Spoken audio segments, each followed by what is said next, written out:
बिस्मिल्लाहिर्रहमानिर्रहीम। अल्लाहुम्मा सल्लि अला मुहम्मदिन नबिय्यिल उम्मी व अला आलिहि वसल्लम तस्लीमा।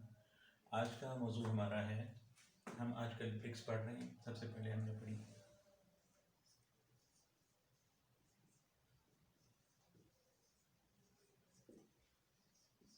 क्ले ब्रिक्स, फिर पढ़ी हमने फ्लाई ऐश ब्रिक्स, फिर पढ़ी हमने कंक्रीट ब्रिक्स। पहला लेक्चर हमारा क्ले ब्रिक्स के बारे में था। दूसरा जो लेक्चर था वो हमारा था इन दो ब्रिक्स के बारे में। क्ले ब्रिक्स को हमने ब्रीफली डिस्कस किया था। फ्लाई ऐश ब्रिक्स क्योंकि पाकिस्तान में इतनी यूज़ नहीं होती, पर इसको हमने डिस्कस किया। कंक्रीट ब्रिक्स ये एक न्यू ट्रेंड है जो पाकिस्तान में आ रहा है, क्योंकि उन इलाकों में जहाँ पे क्ले ब्रिक्स यूज़ होती थी, बर्न ब्रिक्स यूज़ होती थी, वहाँ पर भी क्योंकि अब ब्रिक्स की कॉस्ट बहुत बढ़ती जा रही है, इसलिए ये कंक्रीट ब्रिक्स या ब्लॉक्स का ट्रेंड आता जा रहा है। अच्छा, आज का जो हमारा सब्जेक्ट है वो है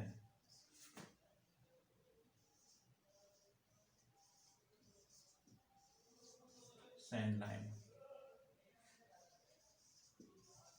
ब्रिक्स। इसको हम डिटेल में डिस्कस करेंगे।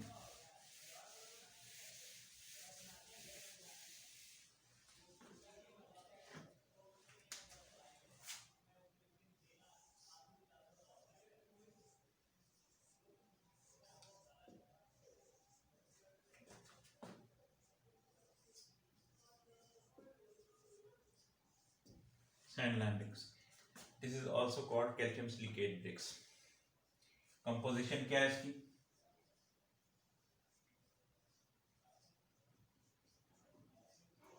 यानी किन चीजों को मिलाकर बनाई जाती है? नंबर 1 सैंड, नंबर 2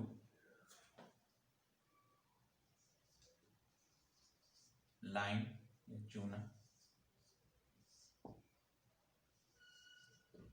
नंबर 3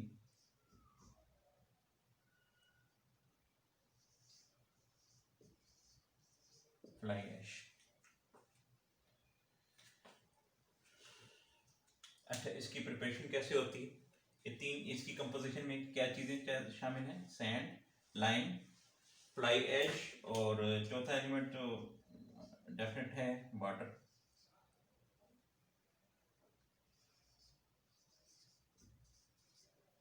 इन चार चीज़ों की कंपोजिशन के बाद जब हम ये ब्रिक को का पेस्ट तैयार करते हैं, उसके बाद इसकी मोल्डिंग होती है। मोल्डिंग के बाद जब हम इसको जो इसकी जो स्ट्रेंथनिंग है, असल चीज़ जो मैं आपको बताना चाह रहा हूँ,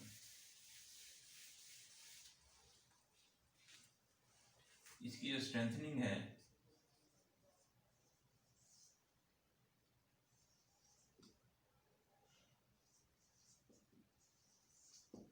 वो बाय बर्निंग नहीं होती है। यानी इसको जैसे क्ले ब्रिक को हम बर्न करते हैं किलन के अंदर, इसमें इसकी रिक्वायरमेंट नहीं होती कि इसको बर्न किया जाए। इसकी स्ट्रेंथनिंग होती है बाय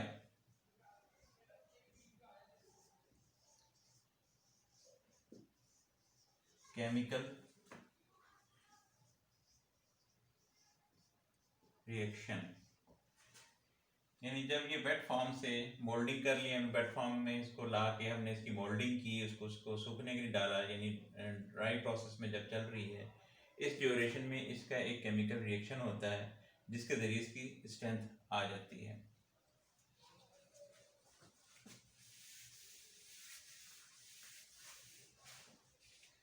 अच्छा, अब हम इसके एडवांटेजेस डिस्कस करेंगे।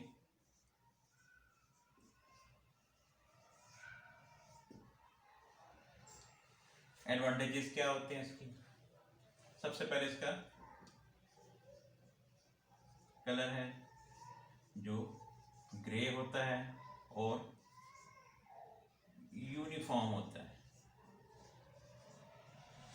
यानी हम क्ले ब्रिक्स अगर अच्छी क्वालिटी की नहीं है तो उसका कलर, या अच्छी क्वालिटी की है भी तो जब भी उसका कलर रेडिश तो होता है लेकिन उसको वो कई शेड दे रहा होता है, इसका कलर यूनिफॉर्म होता है, यानी जैसा एक सतह पे ग्रे कलर है वैसे ही दूसरी सतह पे उसका ग्रे कलर होता है। अच्छा, इसकी जो मोल्डिंग के बाद इसकी जो फॉर्म आती है वो बहुत प्रिसाइज होती है।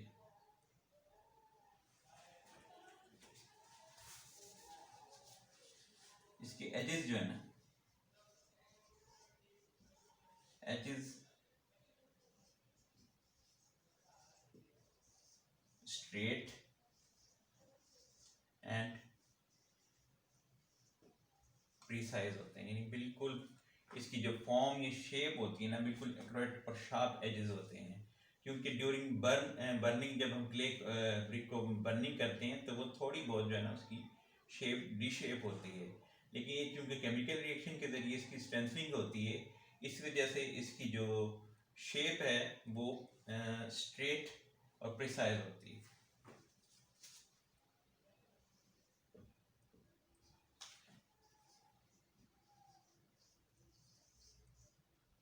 फिर इसकी स्ट्रेंथ जो है ना वो भी काफ़ी बेहतर होती है, ये अच्छी स्ट्रेंथ की होती है। चौथा एलिमेंट क्या है इसमें? चौथा एलिमेंट क्योंकि इसके एजेस वगैरह स्ट्रेट होते हैं तो ड्यूरिंग कंस्ट्रक्शन हमें मोटर की कम ज़रूरत होती है।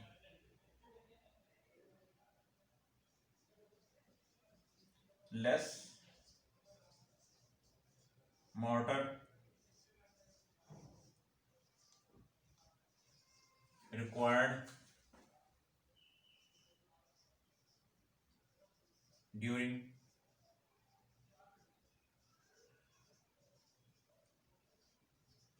construction। ठीक हो गया जी? strength of less motor required to the deployments। अच्छा, इसमें एक बहुत इम्पोर्टेंट एलिमेंट होता है, मैं नीचे चला गया था। केमिस्ट्री में एक टर्म यूज होती है एफ्लोरेसेंस।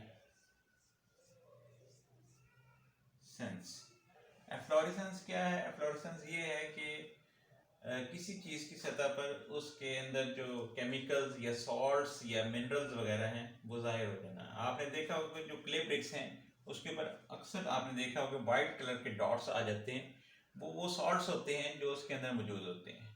अब ये जो सैंड लाइम ब्रिक्स या कैल्शियम सिलिकेट ब्रिक्स हैं इसमें ये फ्लोरेसेंस नहीं होती, यानी जो आफ्टर कंस्ट्रक्शन या आफ्टर क्योरिंग पीरियड जब गुजर जाता है उसके बाद किसी किस्म के उसके ऊपर सरफेस के ऊपर कोई फ्लोरेसेंस या कोई दाग या धब्बे नुमायां नहीं होते।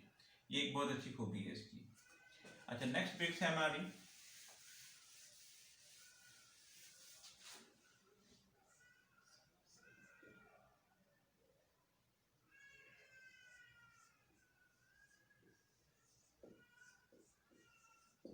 फायर ब्रिक्स और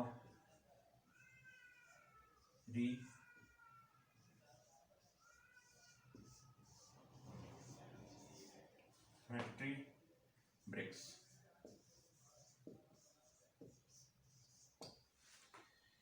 ये क्या होती हैं? अच्छा, इसको जानने के लिए इसमें जो कंपोजिशन है इसकी उसको हम डिस्कस करेंगे।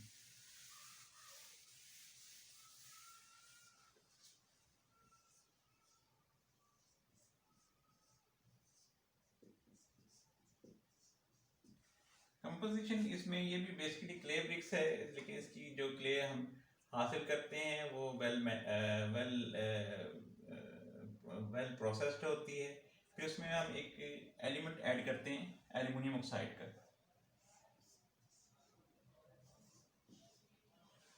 एल्युमिनियम ऑक्साइड जब हम इसमें ऐड करते हैं तो इसमें बर्निंग के खिलाफ या हीट के खिलाफ जो है ना स्ट्रेंथ पैदा हो जाती है, क़ुव्वत मुदाफ़अत पैदा हो जाती है।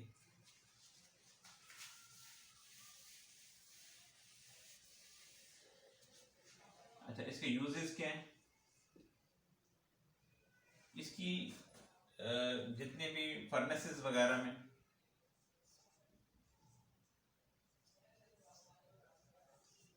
lining of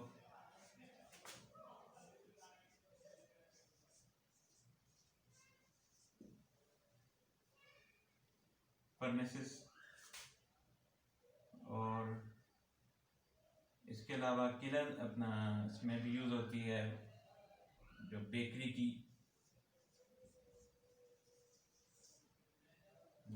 की जो उसकी भी फर्नेस ही होती है, उसकी लाइनिंग में भी ये ब्रिक यूज़ होती है।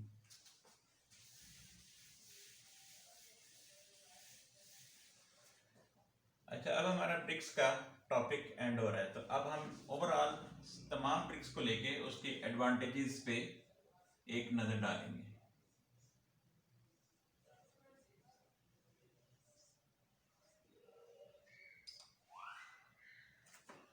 अच्छा, नंबर 1 एडवांटेजेस, ये ओवरऑल ब्रिक्स की हम बात कर रहे हैं। इसमें क्ले ब्रिक्स भी हैं, इसमें कंक्रीट ब्रिक्स भी हैं, फ्लाई एश ब्रिक्स भी हैं, सैंड लाइम ब्रिक्स या कैल्शियम सिलिकेट ब्रिक्स भी हैं। इनके ओवरऑल एडवांटेजेस को हम डिस्कस करेंगे। सबसे पहली चीज़ जो है कि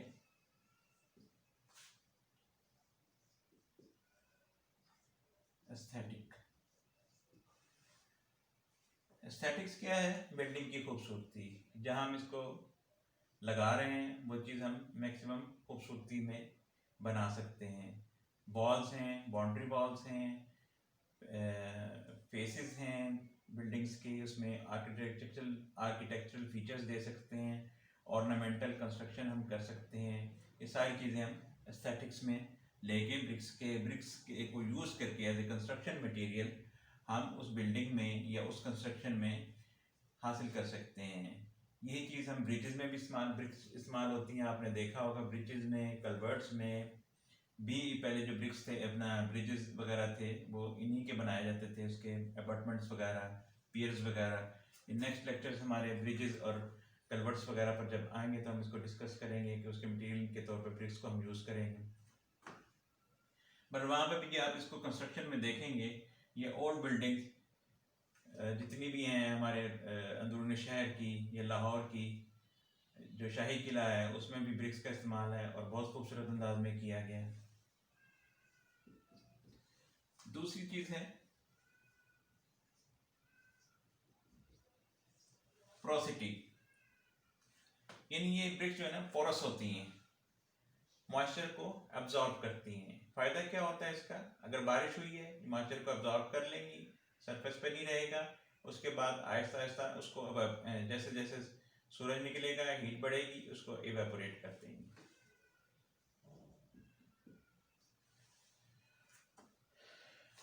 नंबर 3 है फायर रेजिस्टेंट।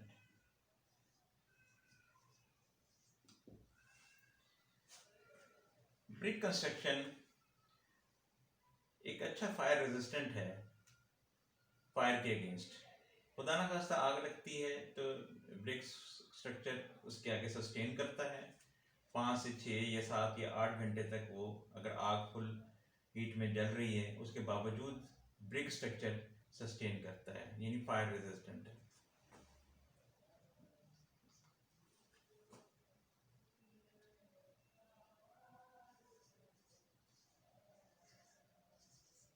अच्छा, एक और बड़ी अच्छी इसकी एडवांटेजेस हैं।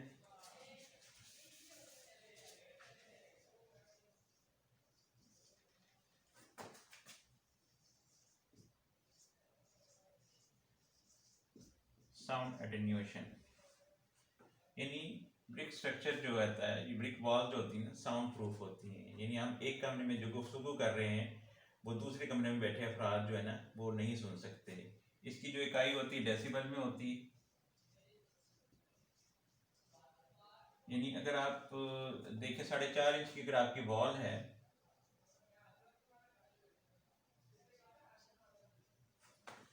तो साउंड प्रूफिंग जो होती है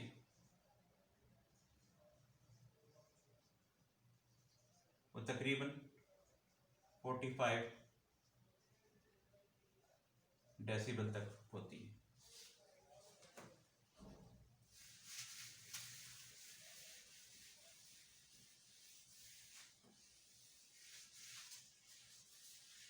थैंक यू जी, अल्लाह हाफिज़।